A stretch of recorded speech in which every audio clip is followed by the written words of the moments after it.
anyone wants to have a question or discuss? At all deal with denial. So Audrey Truschke constantly writes that Aurangzeb was a king, and he did not. He protected many temples much more than he destroyed, which is, akin to saying that he did not rape so many women. But he raped some. Yeah. So, how do you ever take this on? How does any truth and reconciliation ever happen as long as there is constant denial of what happened? I keep running into Muslims, auto walas, taxi drivers every now and then, and try and get into a dialogue. And there is constant denial taught in mosques that Aurangzeb did not do anything. Alamgir. Every time it's always Alamgir. And the moment you bring up Kashi Vishwanath, which is a very big example, they say, which history do you read? Saffron history of the RSS or the HP? Sure. How do you ever get past this? So, I don't know if... I have struggled with this. I constantly struggle with this, that at least there is history, wo to padh lo. This history has stayed dominant over many years. For example, the people that you have talked to, they have read this history that they are mentioning. They have not read the alternate history, or they have not read the alternate viewpoint, and which has not been projected powerful enough, right? That is something we need to do. I can tell you a similar story like yours. I have been closely associated with many human rights groups, and a human rights worker once told me that he lost his faith in the secularism of India when the Babri Masjid fell. I said, okay, you think it was a tragic incident. Then I said that, are you aware that in Kashmir, just 3 years before, official records say that nearly 200 temples were desecrated and destroyed? He was shocked. He says, I don't know. Right? I said, check it up. We checked up on the net, and he says, oh, this is true. I said, do you know that these temples were older than Babri Masjid? It was led by a whole mob, and the mob was almost thousands and thousands in number who destroyed that. He was not aware of this alternate viewpoint. So it is important to create a viewpoint which is powerful and which grows, which takes its own shape. We, in my opinion, have not done that so far. There is a need for it. In spite of that, some people will not believe it. There are, for example, many people who believe that the Holocaust never happened. There is a famous book called The Trial, where this British historian, he tried to disprove the Holocaust. There are many people who believe that the annihilation of Red Indians never happened. So there will be always people like that. But it is important that to build a framework first, we need to have powerful stories, powerful literature in order to upscale that point of view. We don't have it at the moment. Is that also because we have pampered them for so long, over 70 years? Could be, yeah. But whatever it is, we need to create our own viewpoint, which has to be powerful enough, which has to be written in a language that the world can see, hear, and understand. All previous administrations have encouraged this intransigence. Exactly. So how does the renaming of cities, how does that help this, whatever it is, getting the identity back? So for instance, Allahabad getting renamed as Prayagraj, is that positive? Is that not, it doesn't help in any way? Okay. It does help in a way if it helps us to understand our history and what is behind, what was behind the naming, right? Who renamed it? Akbar, right? What was the need for him to rename this place? It is important for people to question that. When a place already existed and he renamed it, by renaming, he was trying to change the very identity of the place, right? Name is identity. It is important for people to question it themselves and see that if behind that there is a history of abuse, of torture, of atrocities, then it needs to be changed, right? Now, for example, in Germany, you cannot name someone Judas. Do you know that? You can't name someone Judas. You cannot name someone after a perpetrator, after a person who committed atrocities in many countries. We don't have a rule, we don't have a law like that, right? So that's why we have someone called Taimur right now, right, who killed millions of people, right? Now, what kind of a name or identity are you giving to this child, or what is the message you are giving? Name is identity, right? Yeah. When you said about Taimur, I recalled an experience with my friend. He told me that we should not question the superstars for naming Taimur, because he's admitted that we should not hold them to account because of naming their children as Taimur. So what do you think about that? So I wanted to counter him, but I didn't have anything concrete. Okay. Accountability is universal. Accountability is not specific to any person. They are as much human beings as we are. So I would not agree with that. That's all I can say. One way to counter your friend would be to tell him that would he name his son as Hitler? That's one way of saying. Sure. Yeah.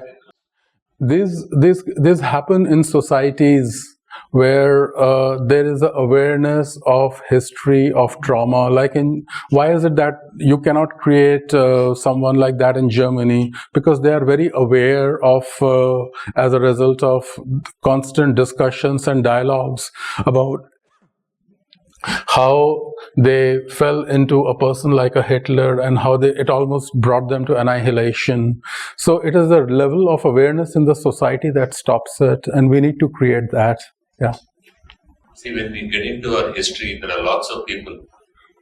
There is no hidden agenda, but they always say that bother about what has happened in the past.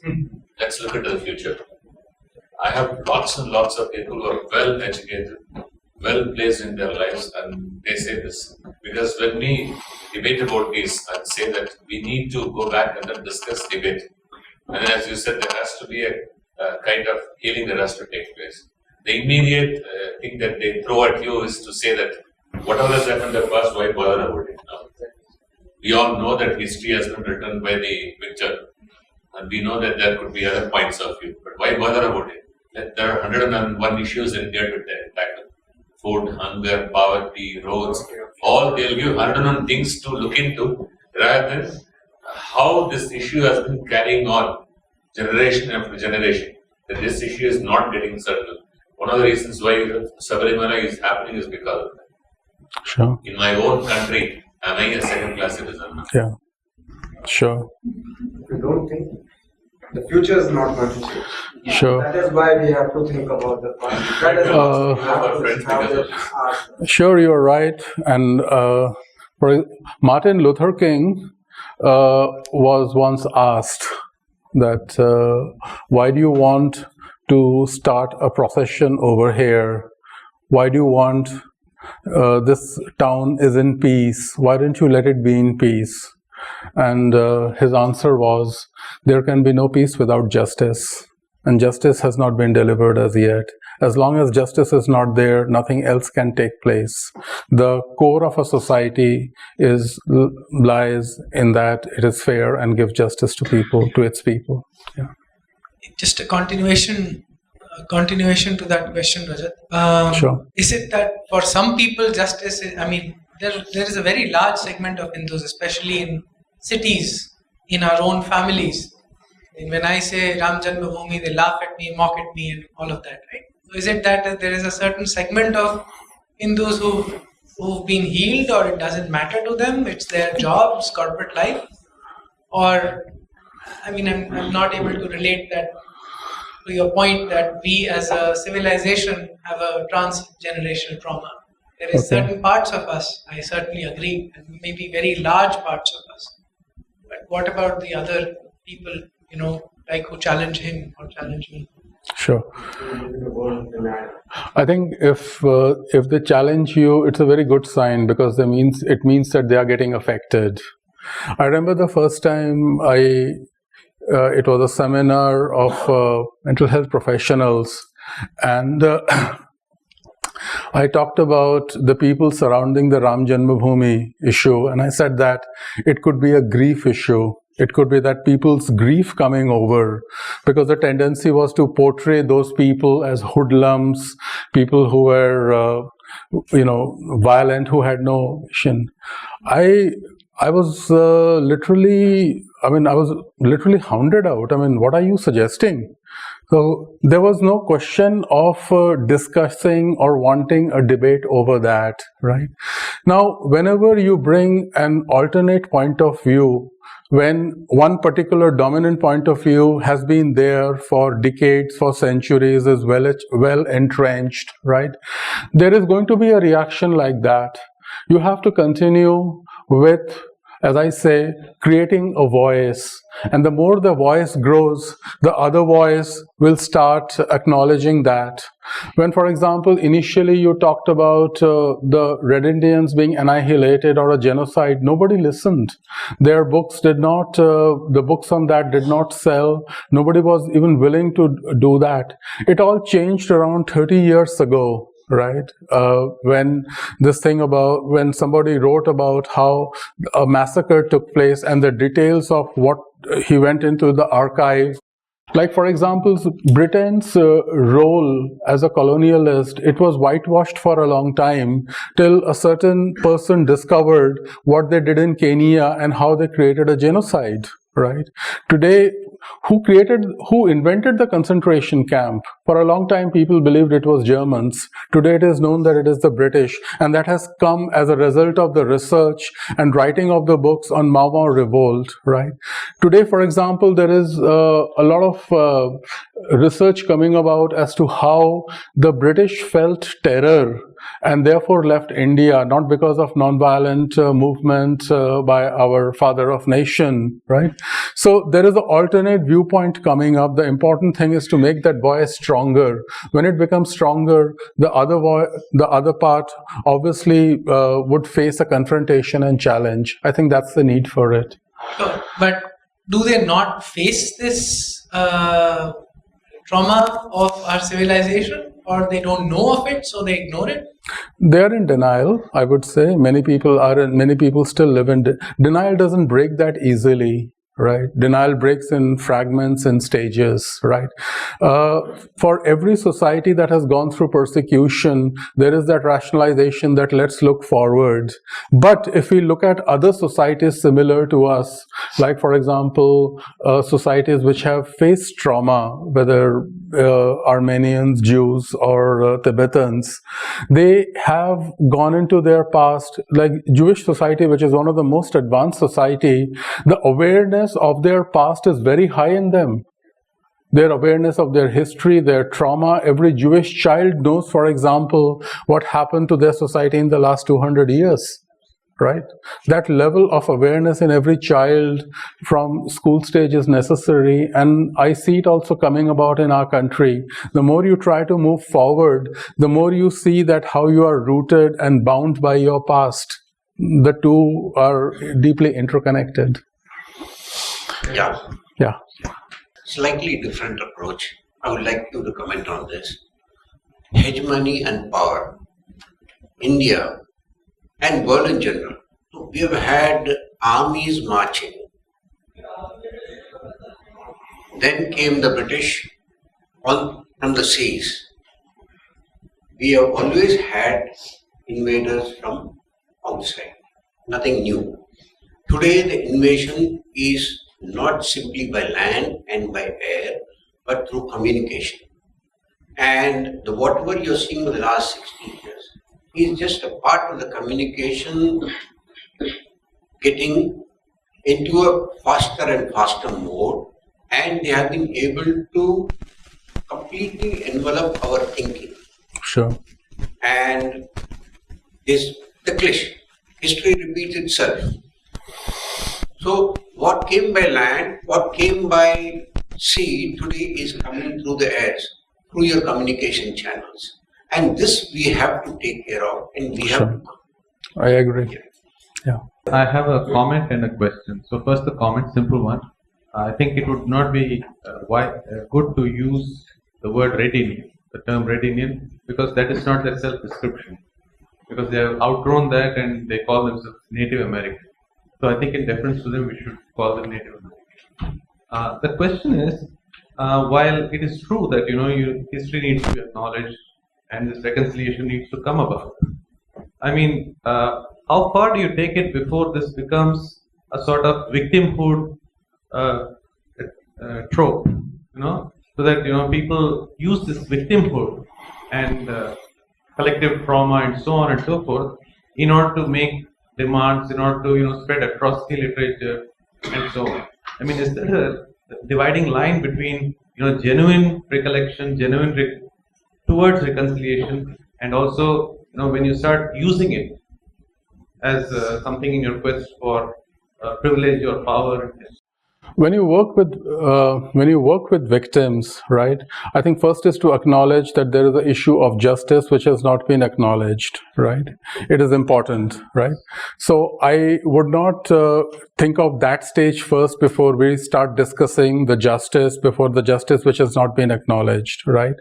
After the justice has been acknowledged, and there is a stage when you leave victimhood, you move on from there. It is not something, a permanent fixture in which you fix in, right? Having worked with victims, I know that once they feel that justice has been delivered, many of them move on. Some do not, and I think it is important to know that this happens in every system. Some will not move on, but a majority of people will move on. If you see the South African experience, many people, when they had shared what had affected them, and they were affected through death, through torture, through abuse, they moved on from there, right?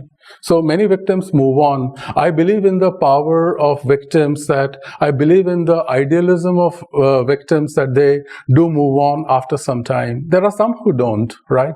And regarding your second point, I agree that they are now called Native Americans. I don't think that there is any dispute over that. I agree with that. Yeah. So on the point of victimhood, actually I find very little victimhood among the Hindus. The victimhood is very high amongst the Muslims. So, I mean, how do you, just please comment on that? It's actually manufactured victimhood. Yeah, a victim is defined as someone who has been treated unfairly, right? Okay, if you study the system, there is a persecutor, there is a rescuer, and there is a victim, right? They are bound together in an interdisciplinary manner. Many persecutors claim victimhood. It is not surprising.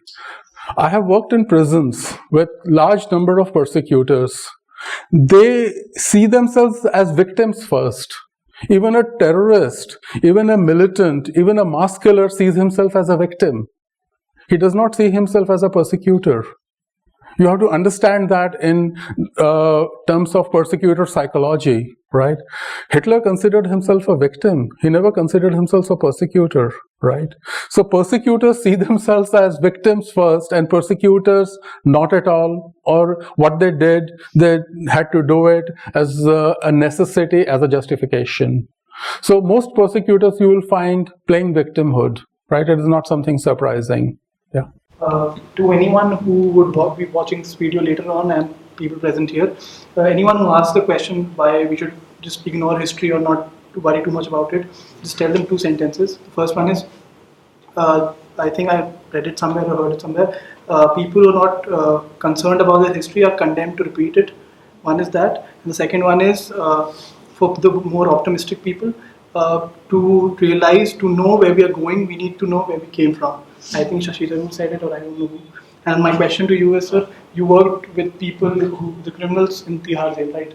So I just want to know that after they serve the sentences, do they come out as a reformed person, or what percentage of people know that what they did was wrong? Like, what should we do with people who once they, what do we do? And especially ones who have committed heinous crimes, especially those like who killed someone. It might be in a fit of rage, but what do you do with them, or how do you deal with them? Okay, it's a very broad and vast question. The first is, I think you said that, do they reform, right? Very few. let me say this, that all over the world, all over the prison systems in the world, very few people actually reform, right? There are many reasons for it. One is that there are very few therapeutic programs for reformation, right?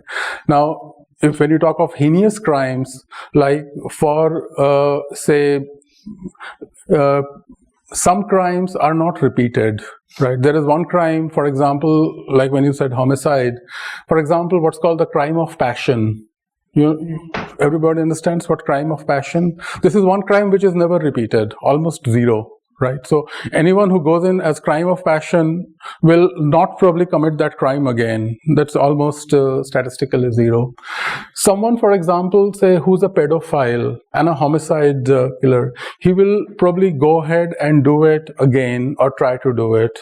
It is impossible to reform a pedophile, right? It is impossible to reform a person who commits sexual assault. There is no theory, there is no therapy to do that, right? Okay. Sometimes it is important to create therapeutic programs, and it has to be done with a lot of investment in order to achieve. Maybe I should tell you a story. Maybe that's good. That will be a good way.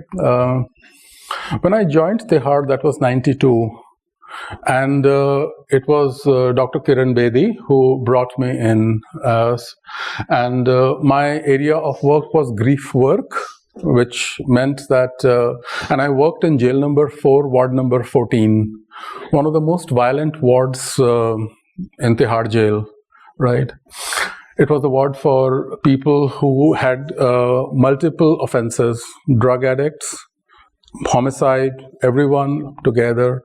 And she said that this place is like a hellhole. So our team, I was there, Dr. H.S. Sethi was there, another psychiatrist who was a close colleague. We started the program of what's called rage reduction, of what you mean that, because people said ki gussa bahut aata hai, right? So we got our first group. One of our first people who volunteered for rage reduction, his name was Jathedar. He was someone very part of the militant movement, knew Bhindranwale, had committed homicide. He came and said कि मैं ग्रंथ साहिब पढ़ना शुरू किया है, लेकिन मुझे थोड़ी राहत चाहिए, because all the violence I have committed, what he tried to say was that is very disturbing in some way. So we started with him. We did a couple of rage reduction exercises. I won't go into the details of it right now, but I asked Kiran that, what if we succeed? She says, if we succeed, it will spread. What if we don't? She says, then be ready for an inquiry commission, right? So she says, but we are all in it together, so we'll do it. We did it. And after a couple of things, I was wondering how it went. One day, Jathedar came to me. He said, "Aapse kuch gal karni hai, I have to talk to you." So I said, sure. He says, "Kal raat ko 9 baje, maine apna khana khud hi kha liya." So I said, I don't know what it means. So, which means that I have eaten my own food. So I said, what do you mean? He said, नहीं मेरा खाना ठंडा हो गया सी, मैंने खुद ही फिर गर्म करने की बजाय मैंने खुद ही खा लिया, मैंने किसी को कुछ नहीं कहा. So I said, I don't know what this conversation means. I politely said, Jathedar ji, आपने बहुत अच्छा किया.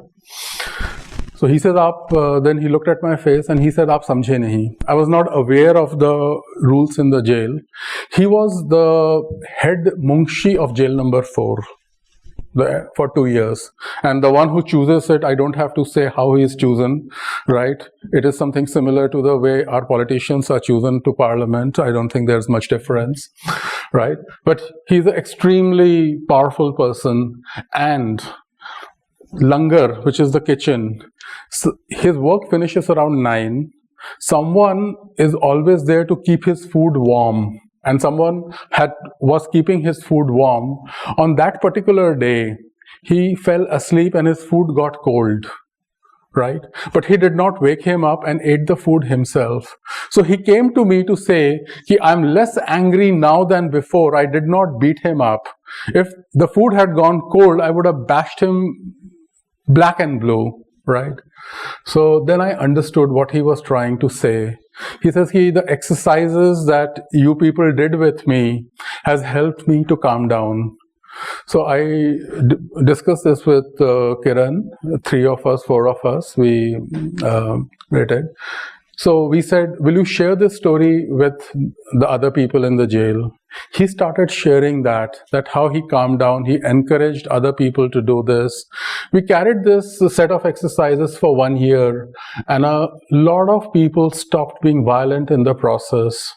They went out, they reported not being violent. Jathedar went out, and there is a very poignant story about it. Went out of jail? Yeah, they did not act violent. There is a poignant story. Jathedar was the first person in Tihar jail to have been given a farewell.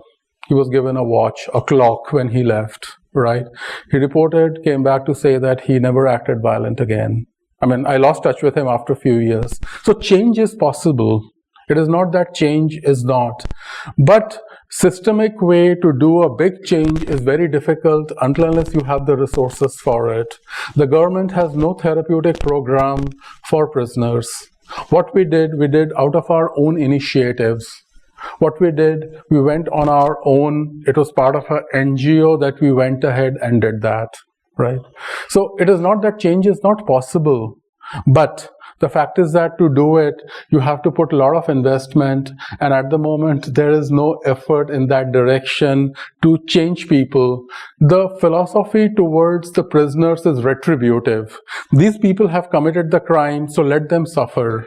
When we went and worked, the criticism that was directed at us was that, why are you making their lives easier? They should suffer, right? So if you have that retributive philosophy, then you don't look at change in them, right? It is not then reformative. So that attitude needs to change. It is there in most of the penal systems across the world. Don't make their lives easier, right? It's a big debate. Yeah. This point about retribution, how does the idea of a retributive God in both Islam and Christianity affect the collective minds of large masses of people? Do you have any insights into that? It's a very big and vast question. I don't think that I can do that. I think it is just not the idea of the God itself, but also the way you interpret the religious texts and what is written over there and how you take that. That is what affects the large mass of people. For example, in Islam, you have a lot of the books separating between believers and non-believers. Many people go strictly by that, saying that the world needs to be separated into these two groups, and this is the way the non-believers should be dealt with. So that, to me, affects a large number of people, right? There is, I believe, that there was a reformation in Christianity some couple of 100 years back, where they decided that many aspects of what had been written over there as word of God or in the religious texts, we don't need to take that seriously anymore. I feel that a similar effort is also needed in Islam, and a reformation is very much needed in order to make a change.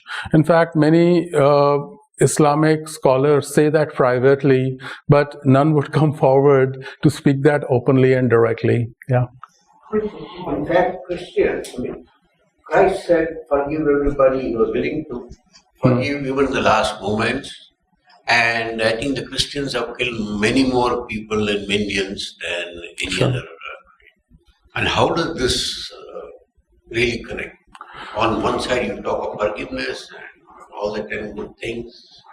Because in the book it is written that how you need to make the whole world Christian and how you need to go ahead and do it at any cost. I mean, if you read that literature, many people choose to accept that rather than anything else.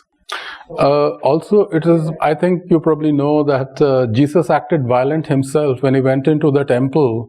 He just threw things and he disturbed everything else, right? And a lot of people refer to that as a justifiable ethical violence. Yeah.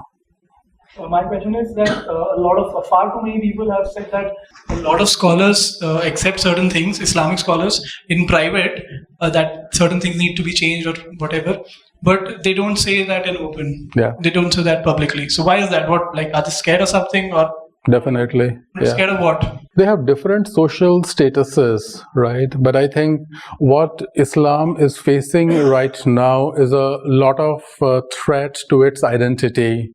Some time back, I was talking to someone who is, she's a woman, but she said to me, it is very depressing to be a Muslim nowadays, right? Because all what you see, the violence in the name of Islam, the way that Islam is not able to cope with modernity, so many issues around it. And I say that it is important that you need to discuss that, you need to create a reformation around that, right? There are people like that who see, and if you notice right now that whenever a religion faces threat, it regresses. Like if you see, for example, most believe that the problem with Islam lies, if they have to correct it, they have to go to the original, purer form of Islam, right? Most of the people I interview who have been convicted for terrorism or so, that the real problem in Islam lies because we are not following the pure, true path of Islam, right? The original Islam. Therefore, the appeal, for that for people, yeah. There was this, since we are talking about Reformation and, how Islam has a certain religious ideologues who come out very strongly, and in a very fanatical way. So, and in your book also, there was this particular character, this Chacha ji, I think, Haji Chacha. And in the end, he comes and he says that you must, he dreams, the Anwar dreams that he's hallucinating that Haji Chacha is threatening him that you better come to our side. Yeah. Now, this Haji Chacha is one person who did not reform at all, and he was fixated on his own, thoughts. So, what is the right way of countering these people? Should we tell them that you are wrong and you better soften down, or what is the right way of going about it? Because if we batter them, try to confront them head on, they could solidify more. So what is the right way of dealing with such kind of people? I cannot say what is the right way, but I can say this, that there are people who only believe in one language and they will not change, right? So if someone believes that this is the way, and considering the fact that many ideologues who are of old age, right, it is impossible perhaps to talk with them and change them, right? But people who are younger, within them a certain percentage, a certain number of people are open to change. Right. So not everybody will change. Let me say this. Always it's a small percentage, right? But the fact is that even when you create that small percentage, you can amplify that change, make it bigger, right? That is the possibility for change. Yeah. Akbar already had the seed of change, He was already, the character was created in such a way that he already had this seed in him. He was susceptible to change. Even Zeba was. And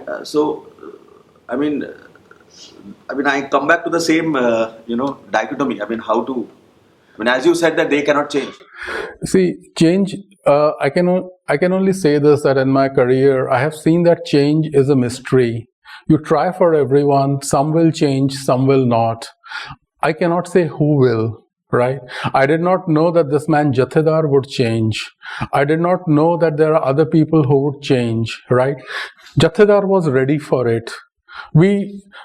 I had a lot of pressure on me after him. Kiran Bedi, then Mr. R.S. Gupta, then who came after that, Mr. Ajay Agarwal, they all used to say, Rajat, ek dusra jathedar le aao, create karo. We tried very hard. We could not recreate that. He was ready for it. I used to literally, scan the faces of people that who would be my next change agent, because he had left and we needed another one. We could not recreate that. He was one person who changed a lot of people and left. However hard we tried, we could not find another one who was ready and who had that level, right? Call it the limitation, call it that, because maybe there were a lot of other things working. The way the environment during Kiran Bedi's time was, different, and it could not recreate it. So change is something that we should always try. We do not know who would change. That's a mystery. Yeah. In the list you are made of trauma and greed, anger, and all that. There was one word of forgiveness. Yeah. And how does the society forgive, or an individual forgive, and how does it help in healing the trauma? Okay, forgiveness in psychology means letting go. It means that I'm no longer bound by the anger that I was carrying, right? So in order to move on in life, right, it is important to forgive, which means that you are no longer bound by the anger. Now, this does not mean that you let go of the process of justice. For example, when you work in criminal justice, you say that you forgive the perpetrator. That doesn't mean that he should not get the punishment. He should still get it. You should still fight that case. But don't let that hatred, that anger inside kill you, because that is being self-destructive. That is how we define forgiveness in mental health. Yeah.